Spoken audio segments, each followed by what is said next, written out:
the gift. You gave me the gift of love. Gave me the gift. It's Things of Fish Production. Here today, we have Alan. Sorry, Alan, I forgot your last name. Palmer. Alan Palmer. So Alan Palmer is a great part of this DC DMV area, right? Great producer.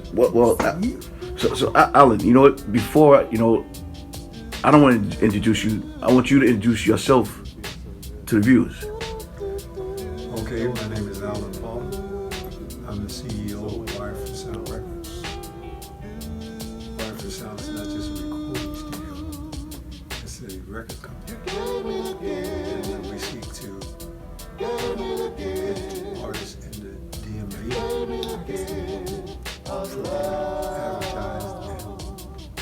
and foster their careers. My job as a CEO of Wire for Sound is to pull together a group of people who can carry out the goals and objectives of the company, which is to help recording artists and performing artists become successful. So the studio is just one branch of that endeavor. Also, being a singer and songwriter myself, I do some songwriting.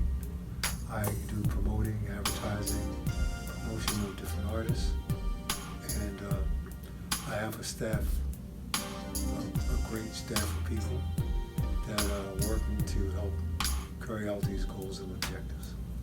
And I'm here to help you in any way I can with those things. If you have an open mind and open ears and are willing to listen and be guided in the direction of success, then there's no reason why you can't succeed.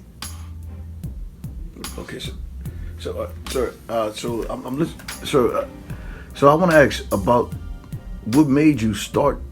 Well, what pushed you into the music industry? Well, to even be an artist yourself. Let's start with that. I want to start with that. Well, I grew up in Baltimore, South Baltimore, and as an adolescent, the guys used to be on the corner doo-wop, and I would go and sit on the curb and watch and listen. And sometimes I would butt in, and they would send me home. Say, Alan, you're messing us up. Go home. Okay? So, in elementary school, I joined the all-boys choir. And we traveled around the city, singing in different schools and events. I owe that to my music teacher, who was Miss Logan, who is still, I credit a lot, and I credit my mom a lot. My mom used to work at one of the clubs called the Comedy Club, where Billie Holiday used to perform. And on Saturdays and weekends, when they were getting the bar ready for opening, she would take me and put me on the stage. Wow. On the microphone. Wow. And Well, wait. Before now, how was Billy? Well, how was Billy? You got to meet her. no, I never met her. Okay. But my mother saw a talent in me. Also, even though my mother and father separated, I was raised by my dad, and he would send me to the store to get cards for his girlfriends, like birthday cards or Valentine's cards, because he said I picked the best cards.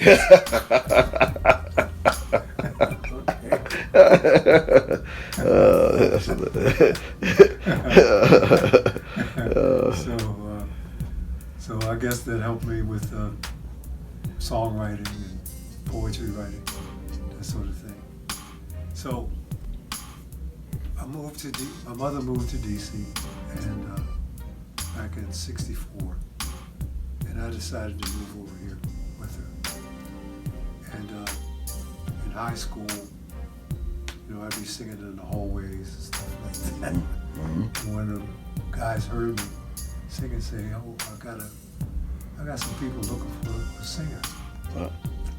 So he introduced me to this group called The Prime Example, and that's when I started performing with them, singing in the DC area, up and down the East Coast, military bases, boat rides, cabarets, private parties, different clubs.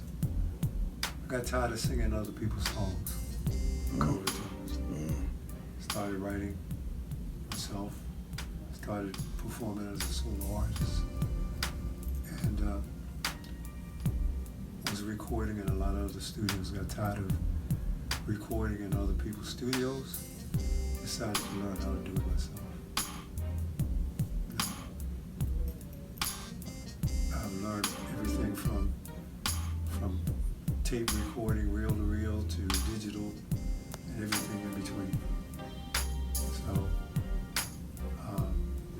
right now we're capable of doing all mediums, all platforms of music, no matter how you bring it to us, whether it's on tape, digital, or just cell phone or whatever. We can do Bluetooth, we can do ADAT, we can do my board records live into the board. So I have a passion for what we're doing. I want to help people to succeed. My learning curve has been greater than my earning curve, but that's okay, because I want my legacy to be that Alan Palmer contributed and may have spawned a lot of people to go on and make this thing a career, especially with the younger people. So that's part of my story. So Alan, so now tell me about because we were talking earlier. Tell me about the music that you well. Tell me about the music that you love now. Well, the music now compared to the music that you feel that moves your soul.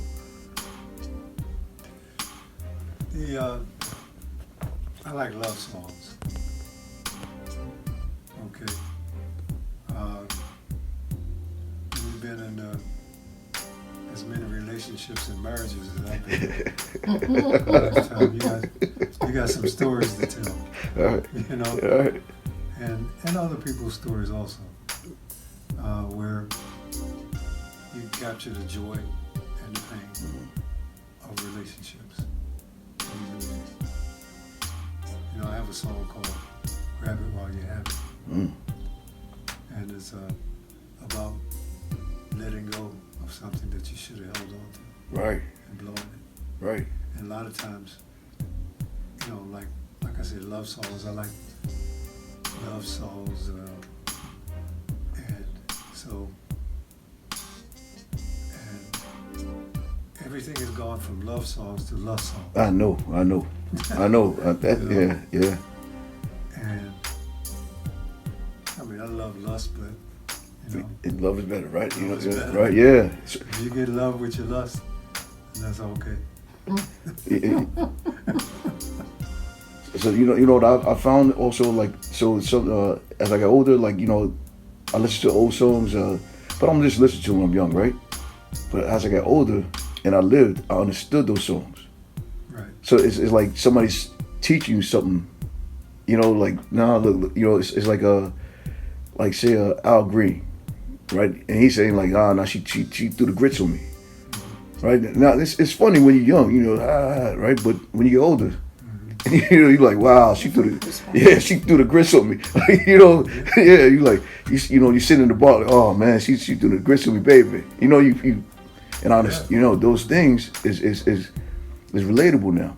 The thing I really don't like, but the younger generation feels they need to do it, it's all the cussing and all the denigration and all the things about, you know, sex and the perverted way that they rap about it in the songs, and how they degrade the women and all also it's like it's lost some of the morals. I said that too. I said the ritual too. Like, you know, like how don't you love what's yours? You know what I mean? Like, and I was saying in my podcast to my son. You know, I said, you know, before we should have to work our way to the dance with a woman, right?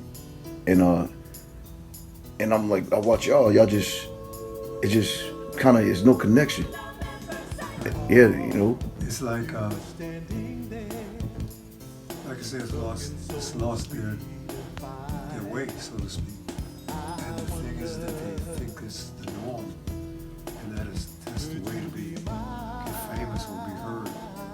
You know, I'll have some rappers come in, and every other word is MF or B, TCH, whatever, or nigga, or whatever, or shooting, killing, and drugging. And the thing is that music shapes the culture. So they don't know that they're shaping Destruction. and destroying themselves with the music. Rather than, it doesn't have to be spiritual or lifting or virtuous and all that. But you know, there are people like Earth, Wind, and Fire. There are people that music is a motivator. So you can use it to make someone happy, make someone inspire someone.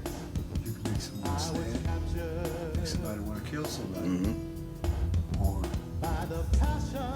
So I would say use for the best. Unless it's just something that you're going to be playing for your boys.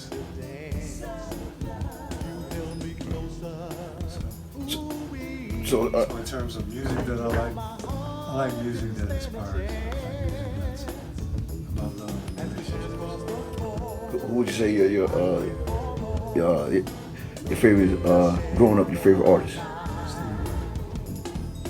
Okay, so why would you say Stevie Wonder? I say Stevie Wonder because Stevie Wonder, a couple of reasons. One, he's overcome a handicap in certain things because of certain things. When we have everything, all our faculties and everything is BS. Okay. The other thing is that he's mastered his skills. He's able to write about different things and touch people in different ways. And I know him personally. Oh, wait, hold on. Sorry. We have Alicia Black here. That's who's talking on. That's who's talking. Oh, so good. What was your question? Explain to them the irony and that personal side of Stevie Wonder that you've come to know.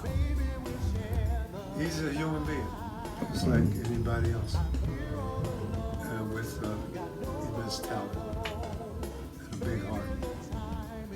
And I think he's God-gifted. And what I believe people should do is what God has directed you to do. And we have to, our purpose is to carry out God's will for us and God's purpose for us. And a lot of times, if you're not successful, you're not doing what God's plan is for your life. When you see yourself still failing at something or reaching a lot of roadblocks, then you need to examine and ask God what He would have you to do and listen. And Stevie Wonder, I think, is tapped into his Godhead. And he's going to be a man that's going to be remembered for a long time.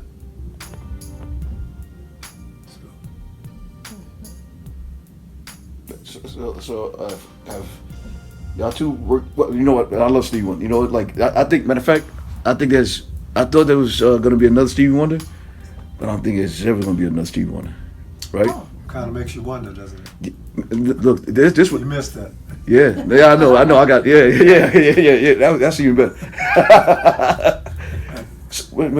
But Well, Ray, what is it, Charles. Ray Charles. But he passed. Yeah, I Rachel. know, but he was that other example Jose Feliciano. No, yeah. of someone overcoming adversity and trials.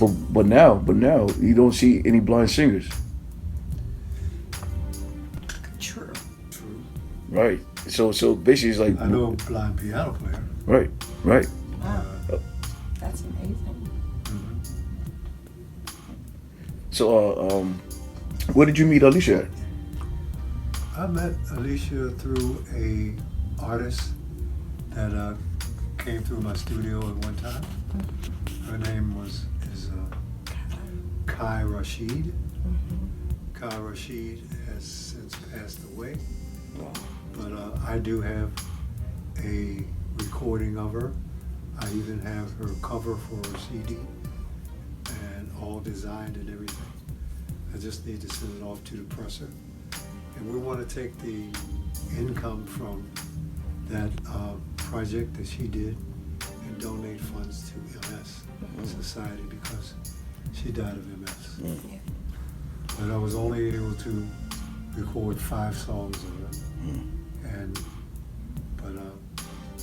she was like a little sister to me. And I was dedicated to helping her all the way to the end of her life. And I met Alicia through Kai. Yeah. And Alicia and I have written a couple songs together. And she's a good lyricist. All I have to do is give her a track. She'll come back with the lyrics. And I did the admin for a while, for a hot second. yeah, she also did admin with Wired for Sound. Yeah. And Kind of delved a little bit into artist development with some of the artists you were pulling in and scouting. So you said earlier that you have a legacy, and for me coming into Wired for Sound, part of that legacy is what you even taught me about the business. okay. And I think, we've talked and I've shared with you the groundwork, the information that I actually have, the insight that I have comes from you, because you taught me that Thank you. from day one. And, although we did the internship, so in a program that I was working in, I guess I have that visionary mindset as well, because again, the talent scout in me is always looking for people who have that it factor, that talent that I can see clearly, jump right in front of me. And so on my job, there was this one of the students who came across, and I just saw how immensely talented he was, and just kind of sitting there talking with him. This was his passion. Music was his passion. Wanting to do music in the studio, sitting down, doing a track, learning the production side of it. And of course, me knowing who I know, Mr. Palmer and I partnered even in that internship. So we've done a few things together, and he's a dear friend of mine, and always looking to collab with him in any way. So that door is always open to you. And I appreciate that you give me those props, and I was able to Absolutely. show you some things. I'm still open to show you even more if you're open. And also, just know that you have, when you go out and meet people, you have the backing of Wired for Sound behind you. You can always say, hey, I know somebody, and we're here for you. I appreciate that.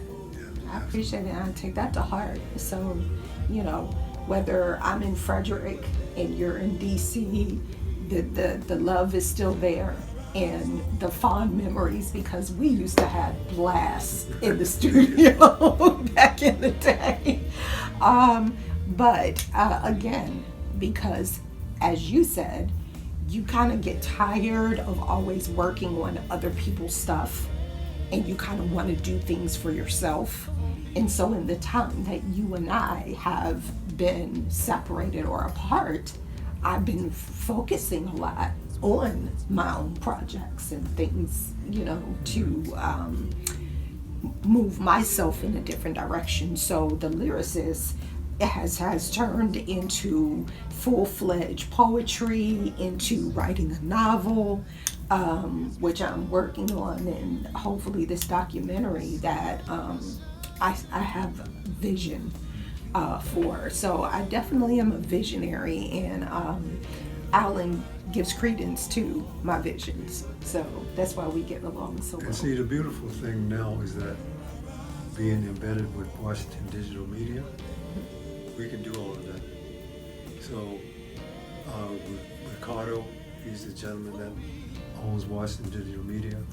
I came to his grand opening about 6 months ago, and it was really, really nice. He held it downstairs in the big room, and I asked him, I said, do you have a recording studio? He said, oh, we're thinking about getting one in about 6 months. Or about a year. No, he said about a year. I said, well, that's what I do.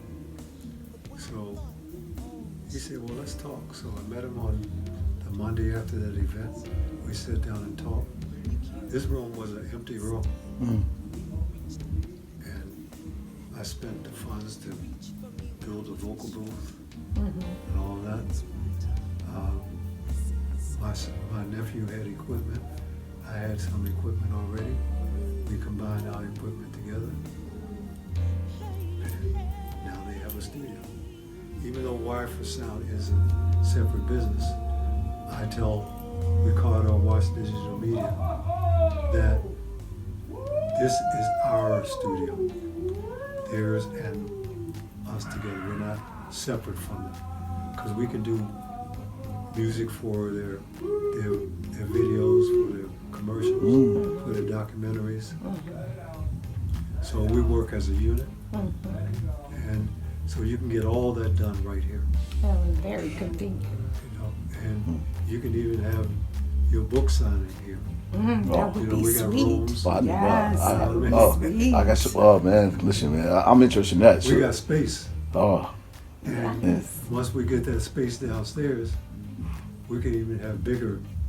oh yes, yeah, oh yeah. I forgot about that. see a Yeah. screening of the documentary itself. So in that auditorium, Right. yeah, that's a perfect spot. So the thing is to dream big, to think big. We are creators because we were made by a creator, and he embedded that creative aspect of himself within every human being. So everything in our lives, whatever our lives reflect, we've created. Be it good, bad, pain, joy, whatever, we created it. So when we take responsibility for that creation of our lives, it means that you can recreate and continue to create every day. So music, art, and entertainment is an expression of creativity. When God created things, he spoke. Spoken word. Spoken word. Let there be light. It came from whatever tones in the ether that he had to resonate to bring into existence, into the material world, that out of the darkness into reality.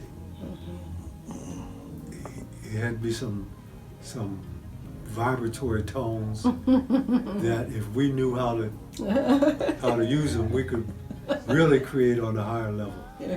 You know, we could create planets and stars. I know, right? People, animals, Right. flowers. But we are, in a sense, co-creators I agree with that. with the universe. I agree with that. So So, I know we got off of music, but it's all. Oh no, man! But it's all relative. to me, it's that is music, right? To me, you know, like everything you touched on, the sound waves is to me, music is supposed to move you, Right. right? And in ways shape you too, you know. So Right. I don't think you got off the top, man. To me, that was actually That's why certain beats move people a certain way. yeah. When yeah. you hear certain music, you might want to be strings and pretty, and you might want to dance, waltz, or whatever. But when you hear go-go, it's primitive. Yeah. It's a certain frequency. Mm-hmm. You know, it's a certain, tone to it. A lot of it is bass tone. That's why it makes some people crazy. Right. So what is it? All right, and I really like I really hate to say this, you know, even actually, Called right? science of sound. I was going to say the genre, right? Because people say genre, but you see, you made it. go-go is its own genre in and of Well, no, I itself. was going to ask. It's really a vibratory how can I say, frequencies of sound. It's like when you hear a violin compared to if you hear bass guitar. I know. Well, in that, They're that- different. They're different tonalities and Yeah, frequencies. in that what percussion is that multi-level. Right. Yeah. Well, I mean, you got different, you Then know. you got rhythms. Yeah, different. Yeah. Rhythms is just intervals of time. So you can have a slow rhythm.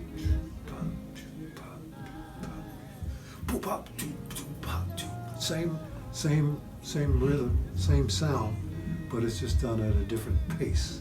You know what I mean? So there's a good book called The Finding of the Third Eye.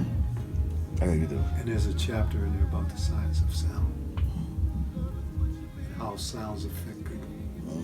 Even then it talks about the science of color. Different colors affect people in different ways. If you wear red, if you wear blue, if you wear green or yellow. Yellow is like jealousy. Really? Yeah. Just from my Like people research, say you're yellow. Yeah. Yellow. Yeah. I thought that was green. Green Green with is- envy. green is with envy. envy. Yeah. But it also Can be mean life jealousy. has its dual aspects. So it can mean life. So, But yellow is like cowardice, stuff like that. Oh, but it could be brightness too. So on a chakra, Energizing. yeah, on a chakra thing, it's like it's how you use it. It's all balance. So and everything is not, to me, it's not good or bad. Right. It's just how you use it. How you use You know, it. it's the same thing with music. Right. Is it good and bad? It's just how you use it. You know. Oh, so all right, okay. So we've been here for a while. So I'm gonna wrap it up, right, sir? Any last words? Yeah. My last words are just continue to be creative, be imaginative, be original. Think outside of the box with your creativity. Don't be a follower, be a leader. Of course, learn the fundamentals, but then after that, do you. Do who you are. You might create something new. Music has gone through a lot of different changes. From, just drum beat from Africa to strings, to violins, to horns, to country music, to rock and roll, to R&B, to Motown, to whatever. So it means that it's still wide open. And who knows what the next thing will be. And who knows if you could be that person that brings it into reality.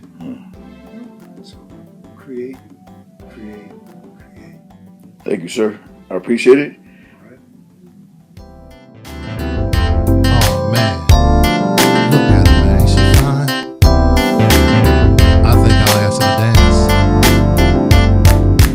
Dance with me, baby. Wanna show you a good time tonight.